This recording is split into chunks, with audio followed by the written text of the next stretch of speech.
Ils ont beau franchir la ligne d'arrivée, leur course ne fait que commencer. La première boucle est validée en moins d'1 heure. Ils accèdent donc au second départ. 2, 1, c'est parti. De nouveau, 7 km à terminer en moins de 60 minutes.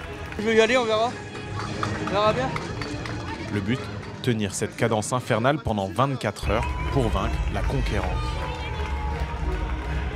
Je fais du trail, mais là ce que j'aime bien c'est le mode Survivor, de voir les gens se faire éliminer au fur et à mesure et soi-même de se faire éliminer et d'en voir derrière qui continue jusqu'au bout. Je trouve que c'est un concept inédit, exceptionnel. Ouais. C'est un peu ma façon d'être, me dépasser tous les jours, savoir jusqu'où je peux aller au maximum.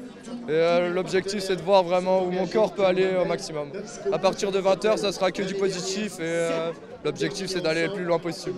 Sur un parcours semi-urbain dans les rues de Chaumont, les premiers kilomètres sont avalés dans les temps et avec le sourire. Ouais, ça va, c'est pas mal en vrai. Il y a du plat, un peu de montée, de descente, c'est cool. Ouais, pour la première boucle, on va dire que ça va aller. Il faudra repasser dans 3-4 boucles.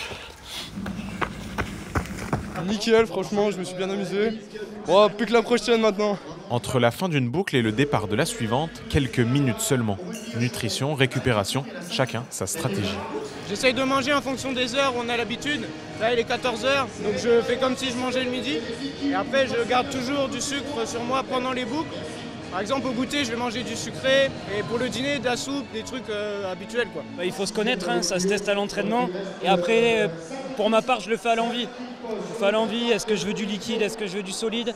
Là, on a la chance d'avoir des pâtes, d'avoir du chaud. Faut que la tête aille bien, donc on mange ce qui passe. Je m'hydrate beaucoup, je vais manger. Pour l'instant, j'essaye de ne pas trop m'asseoir pour éviter d'avoir les jambes coupées. Après, plus tard, oui, effectivement, plus tard, j'aurai envie de m'asseoir, mais pour l'instant, je reste debout. 10, 9. Les proches sont là aussi, car la conquérante ne fait pas de cadeaux. Ceux qui sont moins bien préparés physiquement subissent rapidement sa loi. Ça commence à piquer un peu, mais ça va passer. Ah, ça pique fortement là. Ah oui, il n'y a pas de claque. Rentrée quelques secondes trop tard sur la troisième boucle, Lucie est éliminée après 21 km. Ouais, il m'a manqué 30 secondes à 1 minute, mais bon, c'est pas très grave, c'est ma première fois. J'ai déjà fait du long, mais j'ai jamais fait ce type d'épreuve et franchement, c'était cool. C'était cool de tenter, c'était cool d'essayer.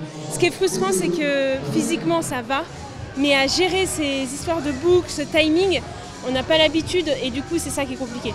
Mais sinon, c'était top.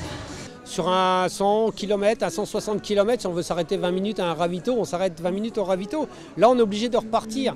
Et donc du coup, sur 160, 170 km pour ceux qui vont au bout, ça fait du 8 km/h de moyenne. Donc c'est vraiment particulier, c'est vraiment un défi physique et mental.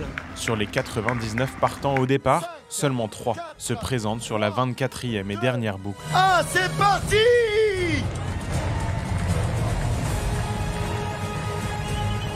180 km, 6000 mètres de dénivelé positif et 24 heures d'effort plus tard, ils ne sont finalement que 2 à finir dans le temps imparti et dompter la conquérante 2024.